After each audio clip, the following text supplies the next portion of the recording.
السلام علیکم۔ پاکستان مسلم لیگ نواز کی سیاست، انتخابات 8 فروری میں کس قسم کی کارکردگی کی توقع ہے؟ کیا پنجاب جو کسی زمانے میں پاکستان مسلم لیگ نواز کی سٹرانگ ہولڈ تھا، لاہور کے تمام حلقے کسی زمانے میں نواز شریف کی سٹرانگ ہولڈ تھے، کیا یہ پرفارمنس وہ دوبارہ دہرا پائیں گے؟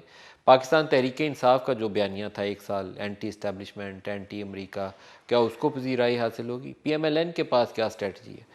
کیا انتخابات کے بعد پاکستان میں وہ دھرنوں کی سیاست، وہ خلفشار، اقتصادی بحران، اس سے نجات ملے گی؟ پاکستان کو آگے وے فارورڈ ملے گا؟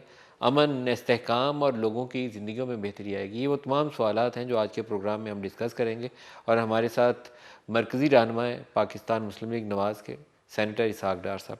ڈار صاحب بہت شکریہ، آپ ہمیں جوائن کر رہے ہیں۔ سب سے پہلے تھوڑا سا الیکشن سے ہٹ کے ایک ٹاپک سے آپ کی اجازت سے شروع کرنا چاہوں گا۔ گزشتہ روز ایک بہت ہی ناخوشگوار واقعہ پیش آیا پاکستانی علاقے میں۔ ایران ہمارا ہمسایہ برادر اسلامی ملک ہے، اس نے اٹیک کیا، آج اس کا جواب دیا گیا۔ اس کے اوپر آپ کا رد عمل کیا ہے؟ بسم اللہ الرحمن الرحیم، نحمدہ و نصلی علی رسول الکریم۔ ملک صاحب، میں سمجھتا ہوں کہ انتہائی افسوسناک یہ واقعہ ہے، اور ایران کے ساتھ ہمارے ایک بہت دیرینہ برادر ملک ہے، دیرینہ ہمارے تعلقات ہیں، اور ہماری لیڈرشپ اور ان کے ڈسپائٹ انٹرنیشنل سینکشن جو ان پہ لگی، اس کے باوجود بھی ہمارا بائی لیٹرل انٹریکشنز رہے، ملٹی لیٹرل فورمز پہ بھی، بائی لیٹرل فورمز پہ بھی ہماری انٹریکشنز تھے۔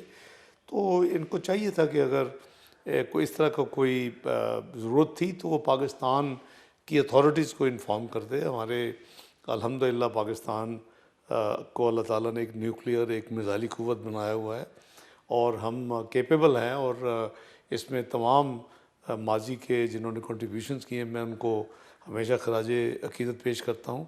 اور آج میں سمجھتا ہوں کہ یہ بہت ہی اپروپریٹ ریئیکشن جو پھر فوج پاکستان نے کیا، وہ بھی بہت ضروری تھا، عوام، نہ صرف عوام کی سیٹسفیکشن کی بلکہ گلوبل میسیج کے لیے کہ وی مین بزنس۔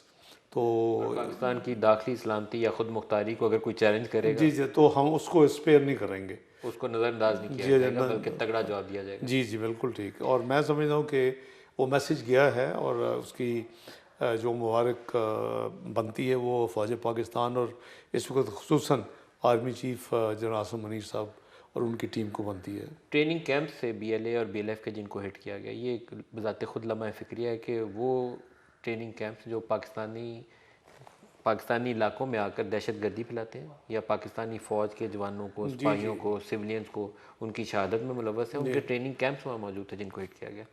یہ انفارچونیٹ ہے، افسوسناک ہے۔